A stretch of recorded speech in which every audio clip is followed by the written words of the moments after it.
This week's Torah portion is called Parashat Pincus.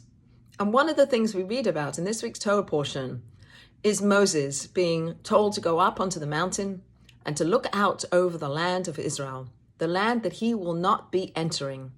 It was decreed that he will not go in, that his job is to bring the people to this place. He took them out from Egypt. He brought them to Mount Sinai. He taught them the Torah throughout the journeys in the desert, and now he's at the edge, the end, about to go into the land. The people are about to go into the land, and he will not go with them. So God tells him to look over, to gaze at the land that he will not go into. And as much as he begs, and as much as he desires to go in, he is not to go in. He accepts that, and he recognizes that he's going to die. There's a wonderful story told about his brother Aaron as he was about to die. And Moses is told to take off Aaron's clothes and to put them on to his son, who will be the next high priest. So as Moses is taking off Aaron's clothes, Aaron is now becoming enveloped in the clouds of glory.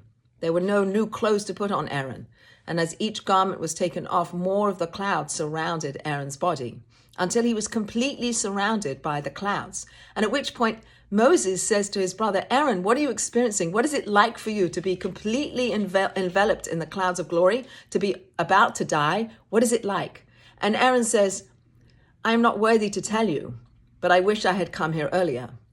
And perhaps this is a message that we should not be so frightened of dying, that the separation of the body from the soul is temporary, that the soul goes into the spiritual realms, the body goes to the ground until the future time where they will come back together and live for all eternity in divine bliss and divine connection.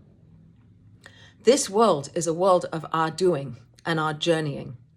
And when Moses doesn't get into the land of Israel and his job is complete prior to going in, that is the completeness of Moses' life. So perhaps it's not true that human life is a matter of incompleteness, which was said by a philosopher, a non-Jewish philosopher, that our lives are incomplete. Our lives are complete, but we may have a different narrative for what our life is. There's a wonderful Ethics of the Fathers quote that tells us that our job is not to finish the work, but we are not to neglect the work either. We are to put in our efforts, to do our work, to make this life matter, to do as much good as we can in this world, to journey every step along the way, but not be invested necessarily in completing the job in our own perception. For Moses, his job was complete before going into the land, even though he desired to go in.